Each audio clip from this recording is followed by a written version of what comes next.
ဒုတိယတပ်မတော်နယ်မြေမဟာဗျူဟာနယ်မြေကိုသိမ်းပိုက်ထိုင်းတော်ဝင်တပ်မတော်သည်ပရစတ္တာကွေးနှင့်တောင်ကုန်း350အနီးရှိနယ်စပ်အခြေအနေနောက်ဆုံးရသတင်းကိုထုတ်ပြန်ခဲ့သည်ထိုင်းဘက်မှထိုဒေသကိုကနအူးလုံခြုံအောင်လှုပ်ဆောင်နေပြီးထိုနေရာတွင်လုံခြုံရေးတည်ဆောက်ရန်အဆက်မပြတ်လှုပ်ဆောင်နေကြောင်းအတည်ပြုပါသည်ထိုအတော်တွင်ရဲရင်သောစစ်သား2ဦး၏ရုပ်အလောင်းများကိုရှာဖွေတွေ့ရှိခဲ့သည်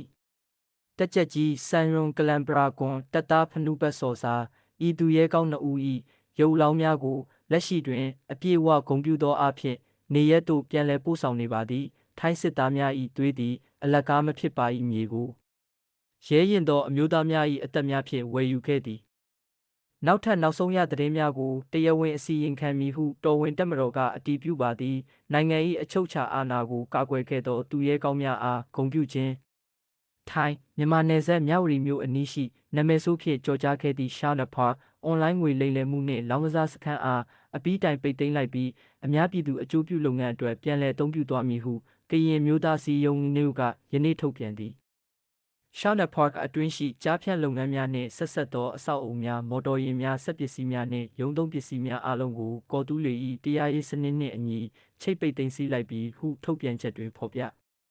စခန်းအတွင်းကြန့်ရှိနေခဲ့သည့်တပ်တေခံရုပ်ဝတ္ထုပစ္စည်းများအလုံးကိုကော်တူးလေ၏တရားရေးဥပဒေလုပ်ထုံးလုပ်နည်းများနှင့်အညီဆက်လက်ကင်တွယ်သွားမည်ဖြစ်ပြီးလုပ်ငန်းတိုက်ဖျက်ရေးနှင့်ပတ်သက်သည့်အာဏာပိုင်များထံသို့လွှဲပြောင်းပေးပြီးဖြစ်ကြောင်းသိရသည်